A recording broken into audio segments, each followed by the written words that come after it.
Hey, what's up, everybody? It's Stephen A. Williams, president and founder of the creditrepairshop.com. And in this video, we're going to talk about solving the puzzle, how to get that score up as high as possible, as high as possible. Uh, this was something that I figured out a long time ago, and it is totally legal to work the system this way. As a matter of fact, it's the way that it's supposed to be worked. It's not like you're gaming anything. There are some things that you can do to get yourself in a better position. So we're going to talk about number one, the scoring system on where the numbers lay with people, what is considered, and then we're going to talk about how to get your scores up.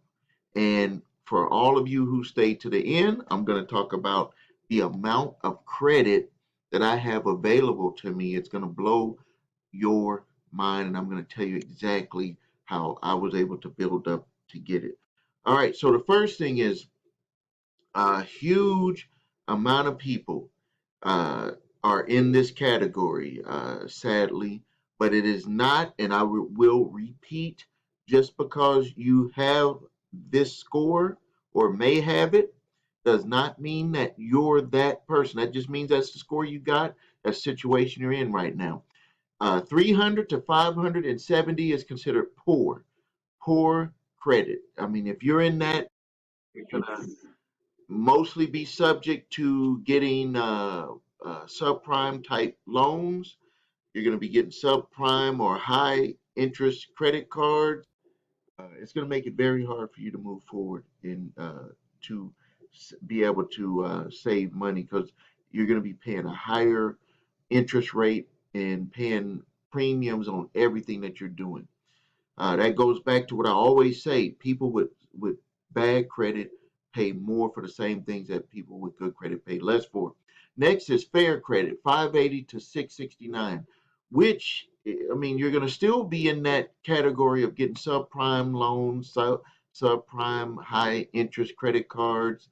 It's going to make life very difficult for you to move about, but you could still manage a lot better than the people who had a poor credit, but they consider this fair. A large amount of Americans are in this category right here. The next group is the 670 to 739 group. They consider that people with good credit. If you're over 700, you're going to start to see that your interest rates are a lot lower. In that 670 range, it's going to be kind of up to the lender on what they're going to be offering to you. I don't see, I mean, obviously it's better than being in the fair category, but I don't see lenders from what I've seen with comparing reports, comparing what offers people are getting. In that 670 range, I would think that you're still getting the same uh, offers as people that are in that fair credit range. Now, when you're talking about getting at 699 or like 690, 699 upwards past 700, you're going to see that life changes with the offers that you're getting. I remember years ago, probably like 2006 or somewhere around that range, I had went and purchased. Oh no, it was actually 2008 or 2007 is when it was.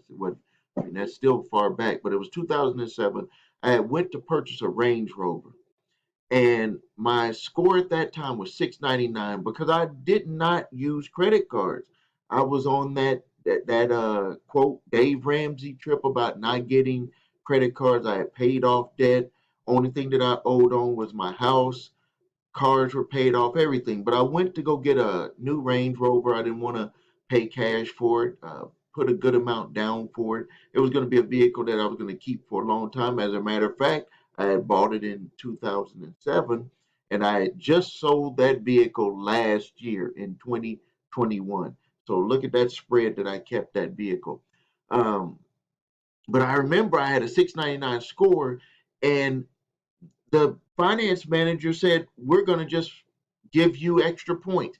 If they didn't give me points on the score, they didn't like go to TransUnion or Experian or whoever and say, hey, we move his score up a few points. No, what they did is they just said, to the lender, we're giving him those points. And remember, they have relationships with these banks, and they just said we want to move him over to that rate. That rate ended up being 2.9% financing. It was going to be 3 and 4% if they would have left it at the 6.99. Uh, just as to that Range Rover dealer, I ended up buying my second Range Rover autobiography from them. So that goes when you do favors for people, you're going to get that business back. But that made a huge difference because I was driving, at that time that vehicle was like $80,000 vehicle, paying what I've saw some of the people on credit reports that are paying for $20,000 and $30,000 vehicles per month. I'm like, man, this really did make a huge difference on my payments. Now the next group that we move up to is a 740, 799, which is very good. I would consider it excellent credit. My words would be that's excellent credit. And then the next level is 800 to 850. I've achieved my highest level that I achieved was 834. It fluctuates with me because I use, and I'm going to talk about that in a second, uh, certain type of accounts that will make my credit score move up and down. It'll go down and it'll move back up the next month. So to solve this problem, let's go through it. Let's solve your problems. All right. So this is how credit is figured. It's like there's an algorithm. We've heard of this with all these types of things. There's an algorithm on Facebook, algorithm with TikTok, algorithm with YouTube. Well, there's an algorithm that is written for credit scoring. And the thing about it is that each bureau kind of has a little bit of adjustment with each of their algorithms because that allows them to remain independent. It's not going to always match 100% the same score across the board, but the formula is similar because if it wasn't similar, the lenders would think that, hey, we don't have something solid to base our decisions on. So it's going to be a little bit of a fluctuation. It may be a percentage here or there, but this is the baseline that all of them are figured on because they don't just do it just to do it. They do it to for their members, which are lenders who go to them to get information to see if it's the risk, if it's worth the risk of lending money or applying or giving us credit for all of us. So the first thing that plays a huge part is on time payments. Reason why that's going to pay be 35% of your score, which it is because if they're making you loans, they want to say, well, are you making your payments on time? Because if you're making your payments on time, we're a profitable company. The more you pay on time, the more profitable we are. See, it's like hand in hand. It's not just because you're making your payments on time. This is the way that companies are utilizing the algorithm to see if you're going to pay them on time for loans that they end up making to you or to me or whoever. And another thing for making your payments on time, I'm going to tell you a little strategy that I use. Number one, I use a spreadsheet. I use Excel spreadsheet, and every month I put down every if it might be something that's every few months or whatever. I just put all of my invoices and things that come on a personal level, and I do this for business too. But on a personal level, I put it all in this one green. Well, I actually have it here, like a little green folder. My wife and I, we say everything that comes in, we put it in there. And then towards the middle of the month, because I've kind of got everything scheduled for everything that I have to pay towards the end or the beginning, towards the end of the month or the beginning of the month. So towards the middle of the month, I start opening up the envelopes, put them into my spreadsheet, the amounts if they're changed, some stuff doesn't change. And then I go down that and I'll put if I went ahead and paid it early, which I usually do, just start paying everything. You can do this, and that will allow you not to be late on any payments. If you are late on payments, this is the strategy that I've seen that works the best. Do not dispute directly with that account. Don't dispute it directly. What you should do is you should first call your creditor and see if they will give, will reverse that late payment. Most of the time, they'll do it if you've made at least three payments after the late payment. If they don't, then what you can do is you can do a dispute. But when you do that dispute, you got to be very, very careful. You're not disputing the account. You need to put your reasoning that you had spoke with someone and they said they were going to reverse that late payment. And you need to do that individually. Don't dispute that late payment with all of your other stuff. When we do it at the credit repair shop, we do not do late payments. We do them individually, and we make sure that the client understands that some creditors, it's like they just take offense to you disputing a late payment. So you need to be aware because they have in the past just closed out the account like for no good reason. And usually you'll see this happen not with the upper end cards.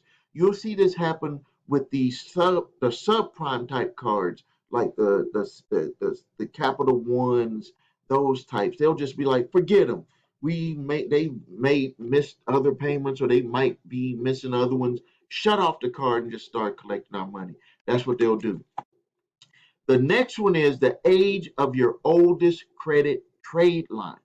Optimal is 8 to 9 years. That's optimal. If you have something on there that's 8 to 9 years, you're going to get a huge boost for your credit scores. It counts as much as 15% of your credit score. 15% of your credit score. And this one here, I actually just noticed with my notes that this one was wrong. I'm gonna fix that because I don't want to mess up when we get to it. But it counts as much as 15%. And the reason why it counts, uh, the older score gives you a lot of leverage is because they can see that you've been in the game for a long time, that you're not new. They can look at that and they can say, whoa, they've been paying on that house for a long time, or they had that credit card account for a long time. This is a good risk because remember what they're doing when they're looking at your credit, when they're putting it into their computers, when they're doing it with underwriting and anything that they're doing, they're basically trying to look at the risk. And if you got something laying on there that's 8 to 9 years old, they're gonna be like, hey, this is a good risk. And remember, they're looking at this with computers. They don't always have individuals looking right at that. So obviously, there's ways to manipulate that. You can obviously do it by getting authorized user trade lines of accounts that are 8, 9. I've seen them even work for 4 to 5 year accounts. But it really does work to help boost your scores or keep your scores growing when you have those older trade line accounts. Next thing is utilization. This is where I see a lot of clients screwing up.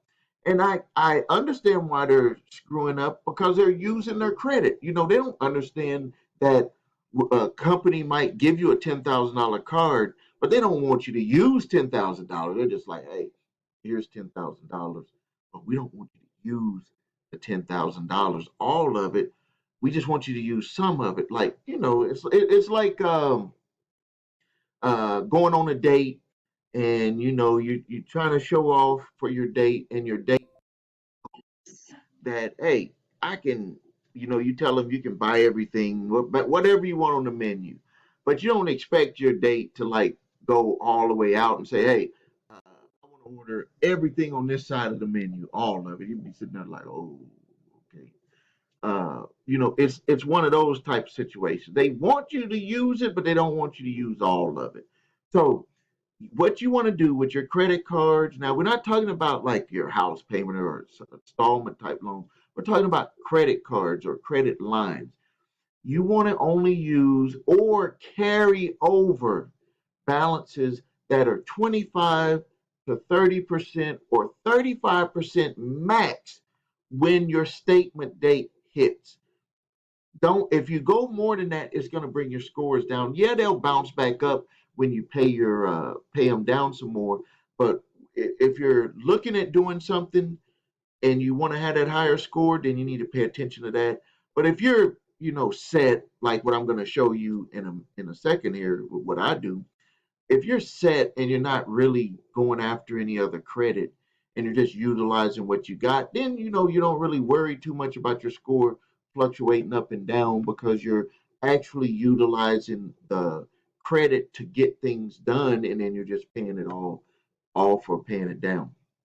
Next thing that you want to pay attention to is you want to pay attention to those inquiries. The other day, we had a new client come in that had over 100 inquiries. Uh, I said, when I saw that, I was like, you just can't be doing that. 100 inquiries. How would that look if you're a lender and you're like, this person is applying for everything? They're just, no matter what, they're just applying for everything. Now, there are situations, I haven't seen it with 100, but I've seen it like with 10 or 20 accounts where someone went to a car dealer and they just blasted their credit out to a whole bunch of finance companies. Now, that is inexcusable, and something needs to be done about that. But with this individual, they had just like trying to get a whole bunch of different credit card type accounts. Also, sometimes people do this on accident when they go to department stores and they're out shopping. And my wife and I were out shopping in downtown Chicago the other day, and every place that we checked out at would ask, do you want to apply for a credit card? You can get a 40% discount right now. Reason why they want to give you a 40% discount is because they're going to make 100% profit when you only make the minimum payments on that credit card that you get, that department store card. They know that because their algorithm tells them if you take that card, you are more than likely not going to pay it off. I have clients that make hundreds of thousands of dollars in a month, and they don't pay off their department store cards. It's just they know that people just get into a cycle where they don't pay attention to it. So watch out for those inquiries. Get those inquiries removed if possible. Minimize them because it's going to play a 10% part of your credit. Next thing is that you need to watch out, or not watch out, but other lenders look at what other lenders are offering you. But you might be saying, well, how do other lenders know what other lenders are offering me?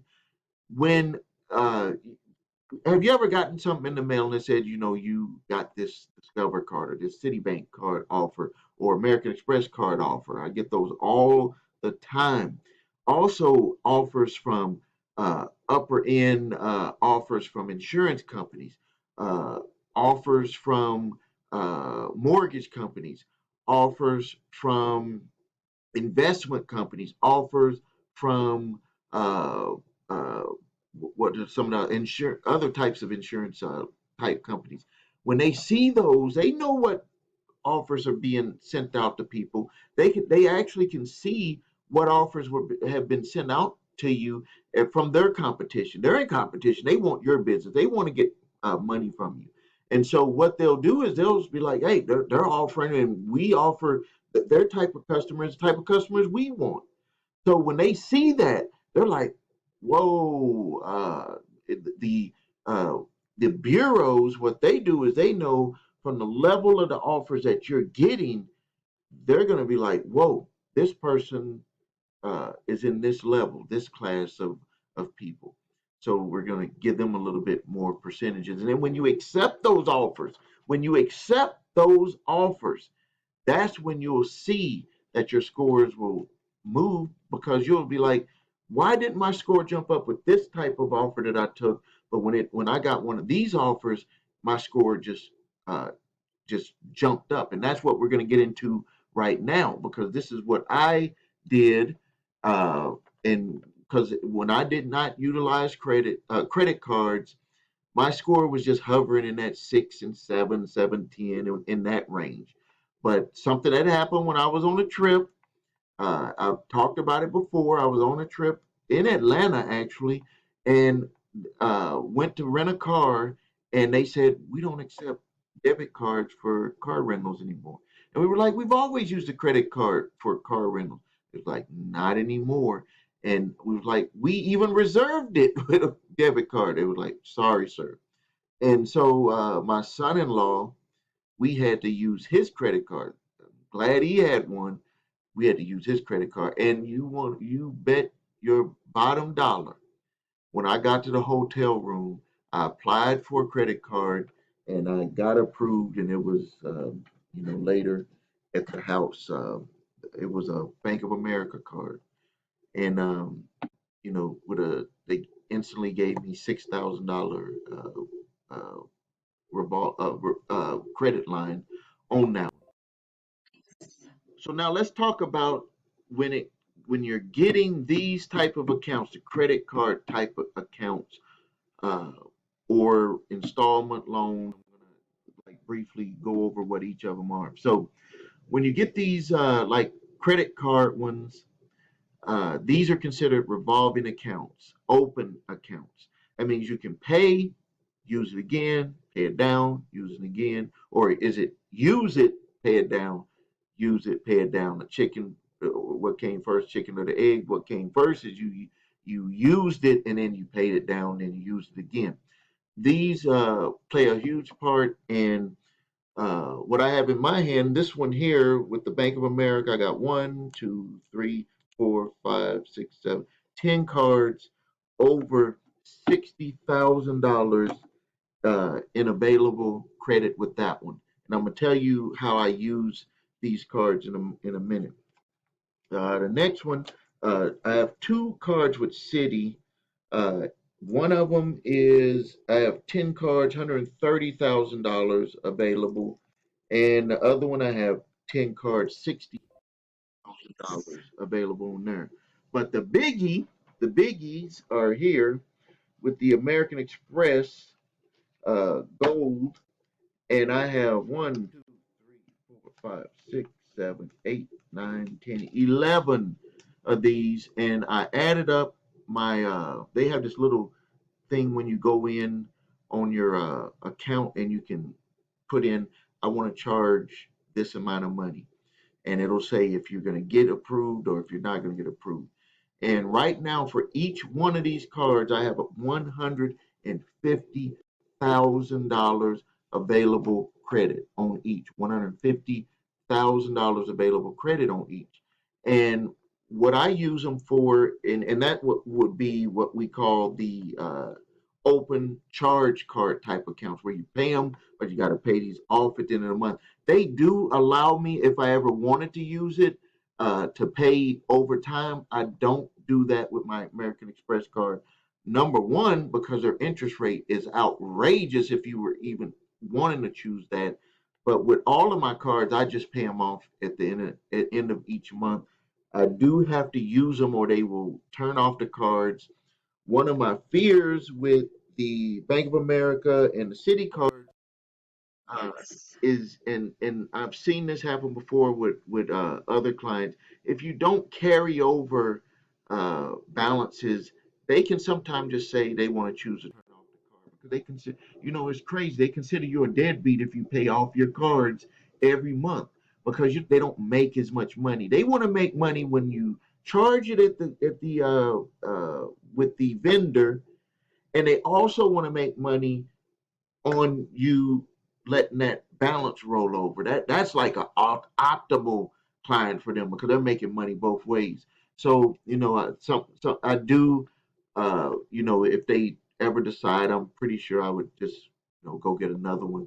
American Express don't have that trouble with because they mostly are built for paying off the cards every month. They're what's considered a charge card. Now, installment loans and installment type credit, those would be like if you got a furniture loan, you could have certain types of furniture loans. You could have your mortgage is an installment, your car is an installment type loan. Uh, those are where you pay them, that you're just paying payments and paying them down. So it's going to really work in your favor. So, real quick before I end the video, one of the things that I utilized with my American Express card was for renovating my new office. Now, I paid cash for the building. There was if there was a way that I could have utilized it for doing that transaction, I would have wanted to go ahead and use it that way, but the bank wouldn't accept it that way that I bought it from. But the other things that I did do, which was over, I think, $160,000 worth of services that I purchased, equipment and services, is that I was able to get uh, utilize the card for that, and then I got eat for all of that. I made back, I think, over probably over 3,000, if not more. It might have been more than that. I got to add that up. I should have did that for you. Forgive me. But about $3,000 to $4,000 in cash back that I got from that. So those were services and equipment that I was going to have to utilize for doing. That I was going to have to pay either with a cash or check for those services. But I ended up utilizing the American Express to do that, and I ended up paying less. You see that? Because if I got the points back and it was going to be money that I was going to spend anyways, actually ended up paying less for the same thing that I was going to pay for. So this is a good lesson. Utilize this information so you can put it to work. A big reason why made this video here is because I think some of the times people take little pieces, like they'll be like, I'm going to do the trade line, but they don't worry about the utilization. Or I'm going to stop doing these inquiries, but they don't worry about their own time payments. Or they they'll get a trade, two, three trade lines, and they forget number one and three. Or they get a trade line, an authorized user trade line, and they forget that they got to pay attention to that person's utilization of that trade line. So this is like a refresher, so you can just know what you got to do, so you can just get this job done right. Let's solve this puzzle. Let's get you into that higher level, because great things are going to start happening for you. If not already, it's going to start happening for you while you're working your way up that way. All right. If you need help with your credit, please visit us at thecreditrepairshop.com. Watch the video, What Makes Us Different, where you can see my 8-point validation process, my two-phase settlement process. If you need your credit reports and scores, go to the website, your3scores.com. The number also, my three free letters are below. Link is below. Other services are below here. If you make sure you subscribe to the channel. Make sure that you like this video, share it, comment. I'm going to be in there answering those questions. Thank you for your time. This is Stephen A. Williams, President and founder of thecreditrepairshop.com from my home office.